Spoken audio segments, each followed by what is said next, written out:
Picture this. It's just after 6 a.m. on a totally quiet, normal residential street.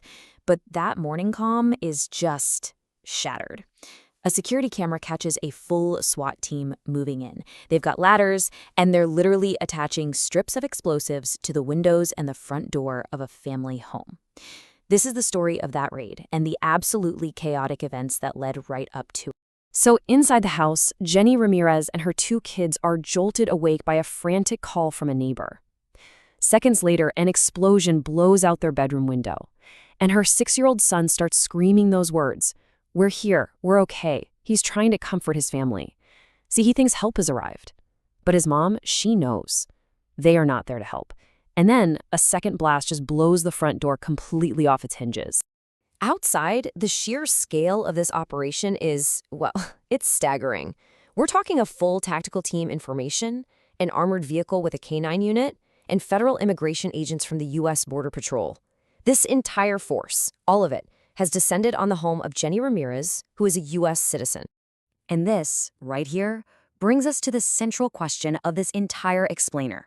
Look, these high-risk military-style tactics, they're usually reserved for the most dangerous criminals, right?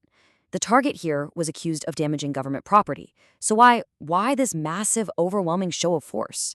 To really understand that, we need to look at the man who was right there on the scene, watching the whole thing unfold. That man is Greg Bovino. He's the Border Patrol chief, and he's become a really key figure in this new, more aggressive approach to immigration enforcement. He is the architect of the strategy that led to this raid, a strategy he's bringing from the border into cities all across the country. And he is not subtle about it. In his own words, it's time to turn and burn.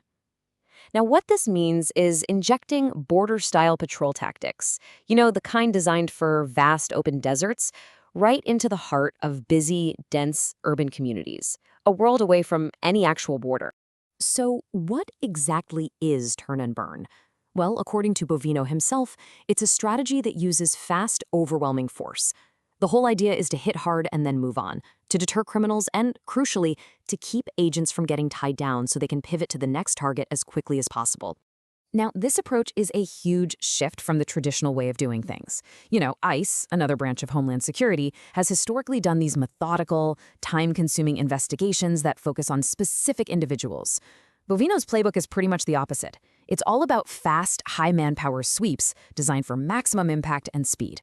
But the story of the raid on Jenny's house, it didn't just start that morning. It actually began a week earlier with an immigration operation at 2 local car washes that quickly just spiraled into total chaos. So let's just break down this timeline for a second. It all kicks off at 2:40 p.m. Unmarked vehicles packed with agents swarm a car wash. Just a few minutes later, George Ramirez, that's Jenny's partner, he's in a collision with an agent's truck. And then, almost at the same time, in a nearby town, a college student named Edgardo gets his car hit by another agent's SUV. Within minutes, both of these scenes just erupt into protests and violent clashes. And caught right in the middle of all this chaos were American citizens, people with no violent criminal records who suddenly found themselves in the crossfire of this new turn and burn strategy. By the end of that day, 4 U.S. citizens would be arrested, all of them facing serious federal charges. Let's actually hear from a couple of them. This is Isaiah Pena Salceo. He says he was just there, at the scene, trying to cross the street, actually following a police officer's instructions when he was pinned against a federal vehicle and arrested. And get this, despite showing the agents his U.S. passport, he was thrown into a truck. He was then held for 64 hours. 64 hours. He says he was never charged, never read his rights, and wasn't allowed to call a lawyer or even his family. And then, with zero explanation, he was just let go. And this is Edgardo Urias, the 19-year-old college student. An agent's SUV swerved into his lane and hit his car. So when he got out to ask for insurance information, like any of us would do in an accident, he was arrested for impeding a federal agent. He was just trying to get to work. Which brings us all the way back to that raid on Jenny and George's home. The justification for that massive SWAT operation a week later, it all rested on one single crucial claim about what happened at that car wash. The government built its entire case, the whole reason for this high-risk raid, around one specific thing they said happened that afternoon. So here's the official accusation, straight from the federal complaint. They claimed that George Ramirez had deliberately rammed his Jeep into the Border Patrol pickup to help a suspect escape. I mean, that's a serious charge, and it's what they used to justify the raid. But what if we could hear from the agent who was actually driving that truck? What did he say happened in those moments right after the collision, before the official story got written? Well, thanks to some local police body cam footage, we can. And that footage reveals a completely different story. The agent tells a local police officer that he slammed on his brakes so hard that George's Jeep, which was right behind him, couldn't stop in time. His on-the-scene account makes zero mention of a deliberate ramming. In fact, it sounds like a pretty straightforward rear-end collision.